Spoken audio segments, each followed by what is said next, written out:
welcome to a special Poor Man's Brewing Excursion episode of Brutal Battle. And as promised, we are now doing our excursion episode for Poor Man's Brewing, which is out of Ephrata, Pennsylvania. Yes. There's a little behind-the-scenes joke going on where I mispronounced the name of the town initially to Ephrata. But apparently, if you're from Pennsylvania, you know that it's supposed to be Ephrata. Yeah. I'm from Maryland initially, so I didn't know. Rebecca laughed at me. Carlin was like, do you know where Ephrata is? And I'm like, Ephrata? What the hell's that? I'm like, oh, I think he means Ephrata. Yeah. And the reason that I was asking about that is because I was looking at us going to Poor Man's Brewing, and that's Poor Man's P-O-U-R. So, nice pun there. I was looking at that because they had like user or like consumer polls going on, like a voting competition within Pennsylvania for all the breweries. It was like a March Madness thing they did. And Poor Man's ended up winning the whole thing. And the final matchup was against Fourscore out of Gettysburg. And we were like, Fourscore is really good. So the fact that Poor Man's beat them, and we've never even heard of Poor Man's, means we should probably check them out. Yeah. So we did, and we enjoyed what we had. We didn't enjoy every single beer, but the overwhelming majority, I believe we did. So we'll talk about those things, and we'll just talk about our experience there and our feelings on it while trying two beers. Mm-hmm. So let's get into our first beer, and I have to preface this by saying these are both lagers that we're having in this episode because they do a lot of lagers. And that's another reason I was very intrigued by them winning, because I'm like, they do a lot of lagers, and how are they winning this polling? Because people are like all about the hazies and all about the fruited sours and stuff. So like it made sense to me that Fourscore was in the final because they do a lot of really sugary fruited sours and they do a lot of hazy IPAs. So I'm like, okay, that makes sense. That's what the market is big into.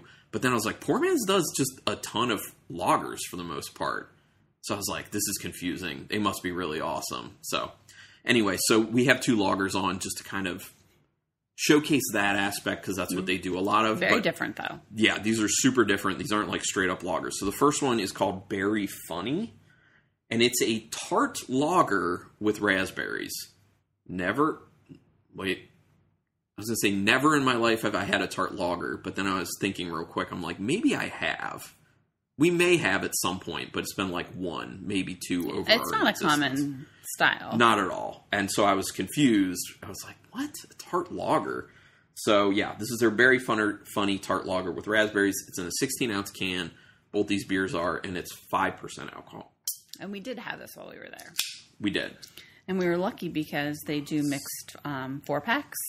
This can is so full. Look at this. Yeah, wow. Like, no room for oxygen to mess this beer up. I love it. I love it. So they do mix 4-packs, so we were able to bring a 4-pack home. And that's the thing. Like, anyone who works at a brewery listening to this, please advocate for mixed 4-packs for people. Please. Like, people want it. Yeah. People want it. Like, I really think it encourages people to buy more when they're there if they can do mixed 4-packs. Also, you have the ability to do just like a slight upcharge on singles versus whole 4-packs. So just do it. It's worth it. Okay. Very funny. Slightly pink. Hazy. It's not filtered at all. Slight. Yeah, it's like light pinkish. Slight pinkish note on the, or tinge on the head. And there's a decent head. Oh, it smells so good. You get that tartness, you get that lemony, you get the berry. Yeah, it smells really clean, though, too. Mm-hmm. Which I guess that's kind of the lager at play here. Like, typically, lagers are a lot cleaner on the nose and in the mouth, or in the taste. So I'm assuming that's the big advantage here with doing a tart lager versus ale. It smells good. Bright. Yeah. Like, it's just vibrant, refreshing smelling, tasty smelling. Man, I love that nose. A little bit of a floral note in there as well, actually. Slight. I just went in for a sip. I'm getting honey. Yeah. I'm getting a little of that Naked Cheerio finish. Hay, a little hay note to it as well. So, like, right there with, like, the honey and hay, you're getting that lager influence. And the tart aspect, you're getting that influence from, like, that Naked Cheerio flavor. And the tartness from the berry. And tartness from the berry, yeah. It's not super tart, though. Like, it's very low-level tartness, to be honest. So it's very sessionable, very easy and light. Very approachable. It's just so good. It's just nice and light. A little tart, a little berry, a little fruity, a little crisp. There's not a ton of raspberry in the flavor. There's definitely more in the nose than there is in the flavor. But it's at a good level to keep it, like, light and sessionable. And you can still get that, like, nice, vibrant lager aspect to it. Yeah. Because I do think if you go too hard on the raspberry, you're going to kind of lose some of the lager characteristic of it. Okay, this is good. So, we get there and we drove past it. Do you want to explain? Yeah, well, I did a little research before we went, and I knew they shared a parking lot with Rita's. So I saw the Rita's, and then I saw the sign for Poor Man's, and then I'm like, so the parking lot was first. So we kind of just missed that. Yeah. Then we got turned around, got in the parking lot, and it's easy to miss. It's like a hole in the wall, kind of. Yeah, and it's on this, like, kind of busy-ish road, and the outdoor seating is, like, right at the road, basically. So, like, while you're having beers, food, whatever, because they do serve food there, you're just feeling the wind from the cars passing and hearing all that and kind of sucking a little bit of smog from the cars. But you do what you got to do if you want to sit outside, because obviously you can just sit inside, but... And they had a couple, they had seating at the bar and then a couple tables. But overall, it's a small place. Yeah, relatively small. I think bigger than Cartel.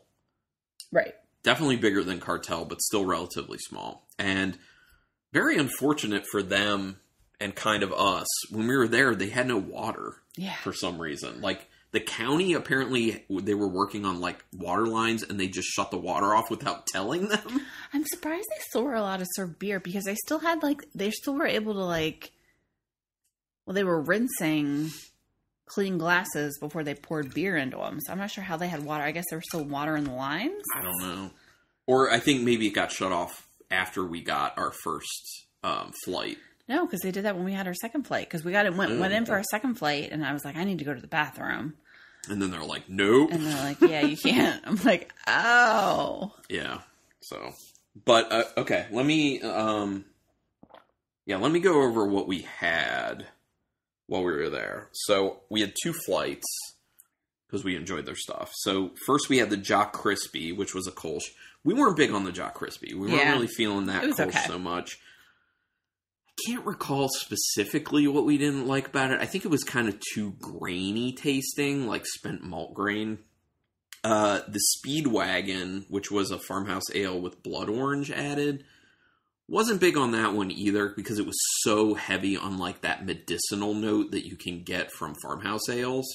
So it wasn't huge on that. I didn't really get a whole lot of blood orange to it either. So we weren't big on that one. And they did have the farmhouse without the blood orange there, too. Yes. Yes, they did. Then we had their hashtag Year of the Lager. Delicious. Very delicious. We got a can of that to come home. A nice, generously hopped Pilsner. Very tasty. We got one of those in our mix pack. Very excited to drink that later. The Berry Funny, obviously, which we're talking about and tasting now. Going Broke IPA, which was a nice IPA. Very, and it wasn't hazy either. Right. It was like a nice old school West Coast style IPA that tasted very nice for what you want if you like West Coast style IPAs. Yeah, we would have got that, but they didn't have it in cans. Then we had their Oats and Hose. Also very good. We got a can of that. If anyone gets the reference, Step Brothers. Great stout. Great, like, coffee notes to it. Chocolatey. Perfect mouthfeel to it. That was but a light, killer. Because what's the ABV on that? It was light, still lighter. No, 7. Oh, I thought it was tasted lighter. Yeah, it did. It's one of those could be dangerous beers. Yeah. Because it's 7%, but it tastes like it's like 5. Yeah. Then we had Palmer's Best, which was an Imperial IPA, and we enjoyed that one. Mm-hmm. And then the last beer we had was the last beer we have to taste. Yeah. And this one is their Tmave Pivo. It is a dark Czech lager, and this one's 4.8% alcohol. which we've had dark Czech lagers before. Not a ton, because it's obviously not done a lot. I will say, though, it's definitely done more than tart lagers.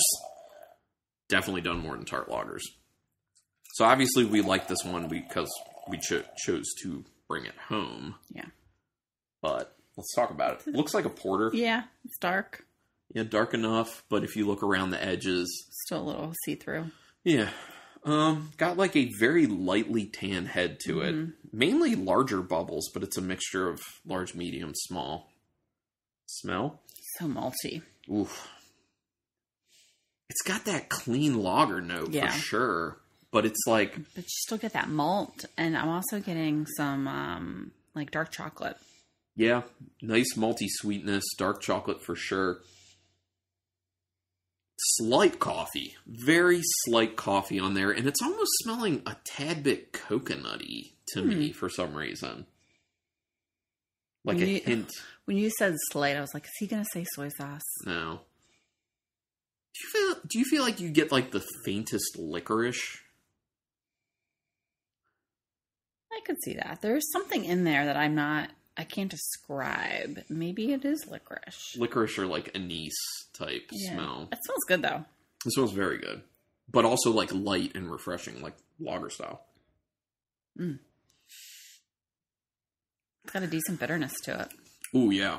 It's got a bitter kick, but it's not too much. No. That's the nice thing. Definitely getting that kind of like nice light chocolatiness to it.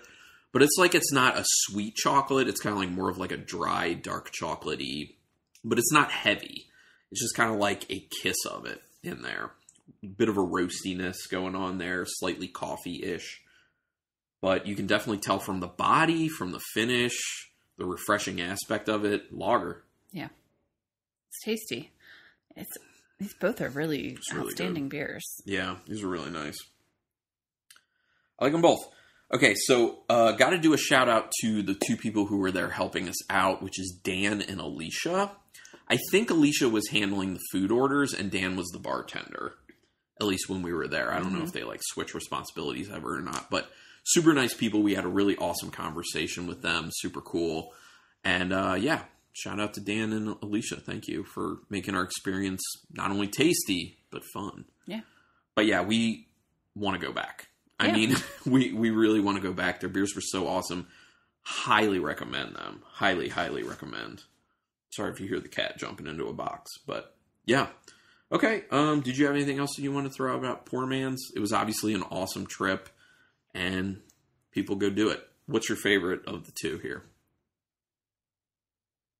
For me, it's the Tamabe Pivo. I love this beer. The Berry Funny is really good, but man, this Tamabe Pivo is like, I think, awesome. It's really hard for me to pick because they're both really good, but I'm actually going to give the edge to Berry Punny. Very punny. Very funny. Okay. I get that. I think for me, what I like so much more about the Tamabe Pivo is like, you're getting the cleanness of a lager and it's light, but you're getting those nice, like darker roastier notes. Like you're kind of getting, it's like a lager and a stout. Like lager and porter at the same time, which is just nice. Yeah. So, but yeah, awesome. Let's talk about, I'm going to wrap it up. So rate us and review us on whatever podcatcher you use. We're actually now on Anchor and Spotify. So just so you know, we don't have back episodes up on those, but going forward, we will be putting all our episodes on Anchor and Spotify in addition to iTunes and Stitcher and whatever the new version of Google Play is. So rate us and review us. That'd be great. Also, word of mouth would be awesome. Let people know about the podcast. Spread the word. Sorry, our cat's cleaning in a box filled with packing material. So you might hear that. You know how she is. As she gets louder and more aggressive with it.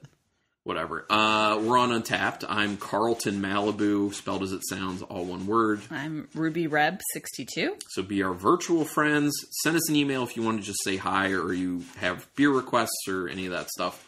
brutalbattlepodcast@gmail.com.